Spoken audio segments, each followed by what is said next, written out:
Bienvenue sur Das Polémiques. Aujourd'hui, nouvelle vidéo dans laquelle je voulais partager quelques séquences vidéo où l'on voit, comme souvent, la malhonnêteté des médias dans le traitement de l'information.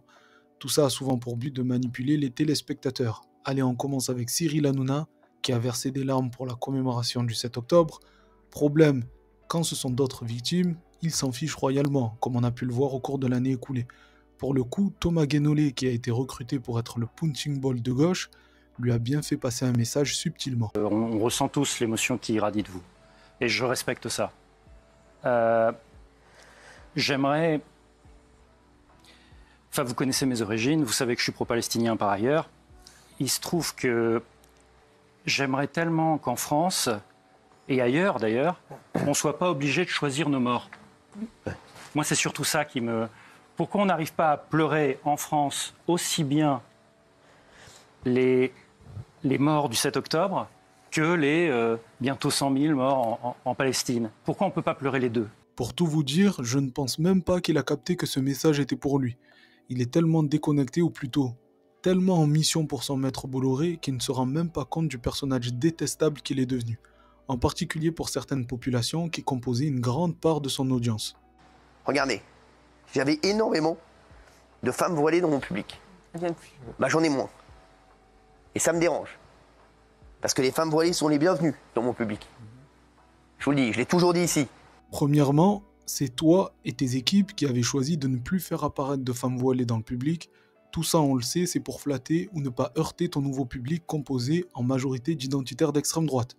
Deuxièmement, il n'y a qu'à voir la manière dont tu n'arrêtes pas depuis quelques années d'inviter les personnalités les plus hostiles envers les Noirs, les Arabes et les musulmans. Tu traites des sujets d'actualité uniquement dans le but de stigmatiser les habitants des quartiers populaires et les étrangers. À peine 48 heures après avoir tenu ce beau discours de paix dans lequel tu regrettes que des femmes voilées ne fassent plus partie de ton public, tu as décidé de parler de l'affaire de la lycéenne voilée qui aurait giflé une professeure. Pourquoi pas? Mais les propos sont quand même abusés, je trouve. Le problème, c'est qu'il y a des règles. Et à l'école, le problème, c'est que l'école, c'est laïque, on ne peut pas le faire. Et quand une professeure fait son travail et que derrière, elle se fait rouer de coups et que tu as des autres professeurs qui sont quand même insupportables et qui se mettent contre elle, pour moi, c'est inadmissible. Et je vais vous dire, cette jeune fille-là qui a frappé sa professeure, pour moi, c'est simple. Hein. Pour moi, elle doit être interdite de lycée public jusqu'à la fin de sa scolarité. C'est terminé. Dans le public, elle est radiée à vie. Pour moi, c'est terminé. Si elle veut continuer ses études, elle va payer. Elle va aller dans une école privée, ça va la calmer. Vous allez voir. Hein. Attention, frapper une professeure, c'est déjà extrêmement grave en soi. Néanmoins, remarquez bien que Cyril Hanouna n'a pas été aussi virulent envers son copain Marco Mouli, qui avec sa bande ont volé des milliards aux Français avec l'arnaque à la taxe carbone. Le même Cyril Hanouna, qui fait de grands discours dans lesquels il défend les Français travailleurs qui paient trop d'impôts, trouve très drôle un des voleurs de nos impôts. Poussé certainement par les opinions de sa nouvelle audience, et c'est constatable, la ligne éditoriale de son émission devient chaque année plus agressive envers les populations que j'ai mentionnées juste avant.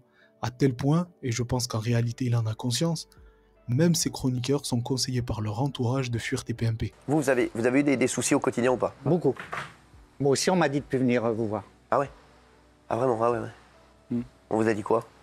Qu'est-ce que tu fous avec lui? Travaille pas avec celui-là. Moi, j'ai eu aussi, comme j'ai vu la même chose. Comment tu fais pour travailler avec lui, machin? Non, mais en tant que musulman, il a dû l'avoir énormément. C'est quoi qu'il est en tant que musulman, c'est vrai? Bah oui. Choisis ton camp. Ouais, c'est ça. Mais il n'y a pas de camp. C'est très dur. C'est ça qui est fou. C'était très dur, c'était des attaques très dures. Je ne vais pas non plus me plaindre, mais c'était des attaques très dures. C'était des attaques très dures. Mais vous savez que je resterai avec vous. Il le sait tout ça, bien évidemment, mais l'appât du gain, certainement, l'empêche de faire machine arrière et de redevenir l'animateur sympa qu'il pouvait être au début de TPMP. Bref, les banlieues ne sont pas attaquées seulement par lui, sinon ce serait insignifiant. On a tout l'appareil médiatique qui, depuis quelques années, accélère sur le fait de désigner la banlieue et les racisés comme le noyau de tous les problèmes du pays, en particulier de l'antisémitisme. J'ai l'impression que cet antisémitisme, il a basculé vers l'extrême gauche, vers la gauche. Et c'est aussi certainement lié à ces hommes politiques. Je parle de la France insoumise qui ont importé ce conflit pour en faire un élément de de clientélisme. De clientélisme auprès d'une certaine population. Ils ont perdu les ouvriers. Ils se sont dit on va aller chercher les gens qui peuvent être intéressés par ce sujet-là. Qui sont les personnes qui sont attirées par ces sujets-là? Vous avez bien compris, dans l'inconscient collectif, ce sont les Noirs et les Arabes, mais il ne veut pas les désigner nommément. Et autour de la commémoration du 7 octobre, ça a été la valse des allusions les plus nauséabondes les unes que les autres pour pointer du doigt les quartiers populaires.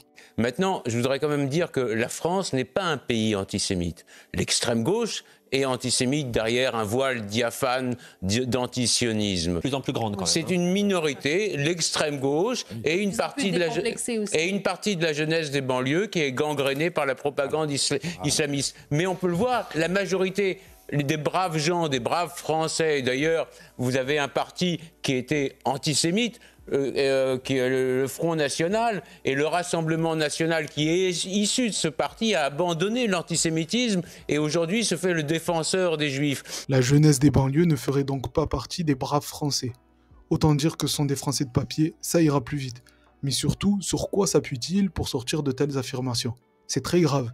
Ils ne connaissent rien aux banlieues, aux quartiers populaires, aux personnes qui habitent là-bas, et pourtant ce sont eux qui en parlent le plus. Il y a cela, il y a l'idée, si vous voulez, que la France aurait une voix singulière, que personne n'écoute, mais c'est pas grave. Et ça, c'est le quai d'Orsay, hein, qu'on appelle la rue arabe du quai. Donc il y a une espèce de préférence arabe de la politique étrangère française. Et la deuxième chose, c'est qu'Emmanuel Macron fait un choix dans ce pays. Il a peur. Il y a un électorat que Mélenchon flatte et Macron le ménage. Il a peur des réactions des banlieues. Si c'est ça, c'est grave.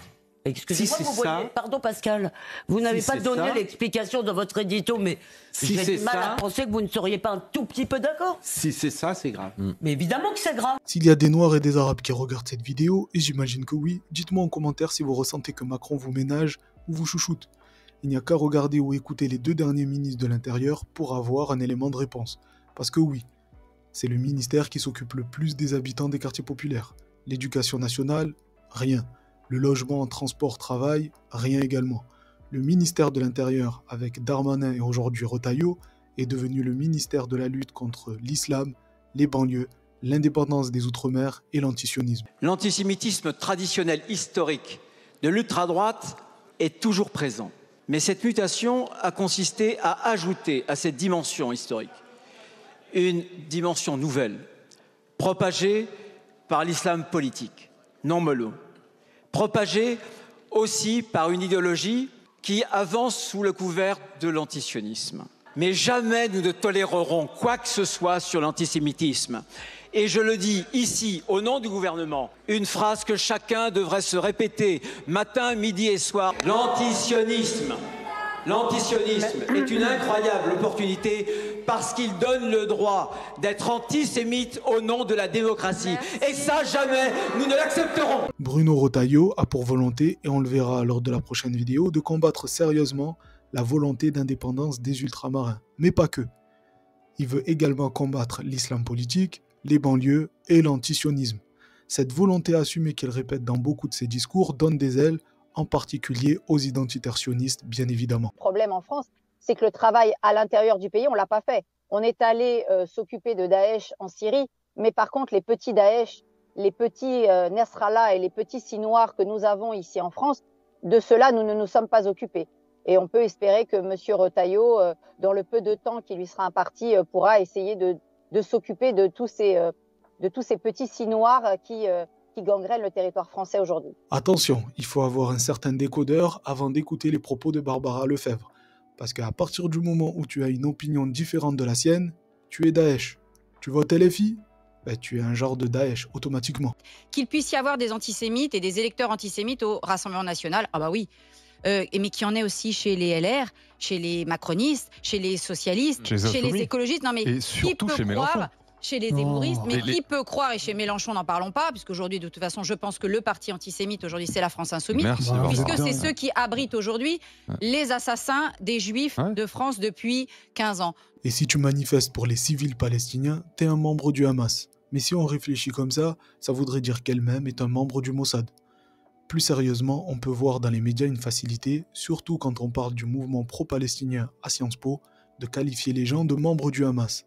Mais ça veut dire quoi être du Hamas en réalité? Les médecins sont visés à Gaza, les intellectuels, Enfin, c'est la barbarie à l'état pur qui s'exprime à Gaza. C'était des médecins qui étaient du Hamas ou pas du Hamas? Pas du tout. Non, non, pas du tout. Mais d'ailleurs, on va revenir, c'est quoi être du Hamas? Ça veut dire quoi être du Hamas? C'est puisque tu sais que 90%, 95% de la population de Gaza a été déplacée, a dû bouger. Et quand on arrive quelque part, dans une tente, souvent, hein, c'est là qu'ils arrivent finalement, puisqu'il n'y a plus de bâtiment, ben on s'inquiète de qui est à côté de nous. Est-ce que c'est quelqu'un du Hamas du Hamas. Est-ce que c'est le frère de quelqu'un du Hamas? Est-ce que c'est un ami de quelqu'un du Hamas? Et on se dit que le moindre petit lien, même ténu, est-ce qu'il a parlé un jour à quelqu'un du Hamas? Ça peut nous valoir la mort. Donc, il est là aussi l'énorme problème. C'est que tu peux tout justifier. Toi, un jour, tu as été dans une pièce, toi, je connais pas... Avec Émeric Caron. Mais là, il y a des preuves. Mais on pourrait dire... Je sais pas, tu as été dans tous tes voyages, un jour tu as eu un rendez-vous avec quelqu'un, puis mais il se trouve que c'était un type du Hamas ou du Hezbollah. Tu savais, même des Iraniens. Tu savais pas. Et même des Israéliens. Et ben du coup, on prend pas de risque, hein. T'élimines. Est-ce qu'on va en arriver là un jour en France? J'espère que non. En tout cas, ça chauffe dans notre pays, notamment dans les Outre-mer, et ce sera un des sujets de la prochaine vidéo. Voilà. Dites-moi en commentaire votre ressenti sur le ciblage de plus en plus précis contre les habitants des quartiers populaires. N'hésitez pas à vous abonner, mettre un pouce et partager. Moi, je vous donne rendez-vous demain avec une nouvelle vidéo. En attendant, vous le savez, prenez soin de vous. Respirez un bon coup surtout. Dans tous les cas, on est ensemble. Ciao!